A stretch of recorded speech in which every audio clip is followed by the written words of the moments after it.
សូមគោរពជំរាបសួរដល់បងប្អូនដែលអត់ចេះញ៉ាំឆ្អឹងជានេះទាំងឆ្អឹងទាំងអស់គ្នាជាទីគោរពថ្ងៃនេះខ្ញុំបានមកអ្នកទាំងអស់គ្នាពីរបៀបញ៉ាំឆ្អឹងជំនីពេលដែលបងប្អូនទិញឆ្អឹងជំនីទៅកុំចោលឆ្អឹងពួកខ្ញុំឃើញមនុស្សពីច្រើនឆោតខ្លាំងណាស់នៅពេលដែលគាត់ទិញឆ្អឹងជំនីទៅគាត់ញ៉ាំសាច់អស់គាត់ក៏ចោលឆ្អឹងថ្ងៃនេះបានមានទៅតាមការរំលឹកពលច្រើនទុកដីឲ្យយើងបង្រៀនពីរបៀបនៃការញ៉ាំអញ្ចឹងអូខេថ្ងៃនេះគឺខ្ញុំបាទ admin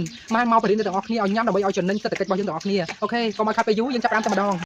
នេះគេមកបរិញ្ញាពីរបៀបញ៉ាំឆ្អឹងជំនីក្រោយពីយើងញ៉ាំសាច់អស់ភាគច្រើនមនុស្សភាគច្រើនគឺចោលហើយនេះហើយមានបងប្អូនខ្លះគាត់ឲ្យយើងបរិញ្ញានេះគាត់ញ៉ាំឆ្អឹងជំនីក៏បរិញ្ញាដែរណាឥឡូវតោះនេះណាអានេះឧបករណ៍ញ៉ាំឆ្អឹងជំនីណប់ចិត្តណា3មុខនេះបងប្អូនអាចញ៉ាំឆ្អឹងជំនីបានហើយតោះយើងទៅមើលទាំងអស់គ្នា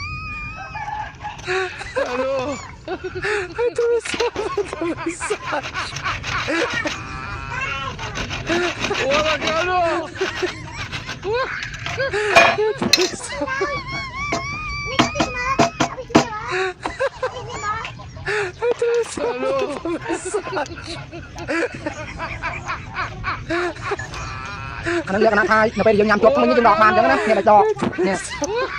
ចឹងណាអានេះយើងញ៉ាំជាប់មិញណាអានេះយើងសគួរយល់នៅកាលពីទស្សនាវីដេអូនៃការបង្រៀននេះហើយឃើញថាបងប្អូនខ្លះបាទគាត់ក៏បានយល់ច្រើនអញ្ចឹងបងប្អូនណាហើយកុំភ្លេចណាបាទនេះជាវិធីសាស្ត្រតែមួយគត់ហើយអូខេសុំទោសនៅមានជំរឿនមួយទៀតតោះបងប្អូនទៅមើលជំរឿនមួយទៀតបើសិនជាបងប្អូនញ៉ាំមិនកើតទេនេះអាចជំរឿនទី2ហ្នឹងណាងាយទេមានអត់ណាហ្នឹងហើយបើថាអត់មានទេប្រមូលមកច្រើនមកចុកគ្រាន់ឲ្យវា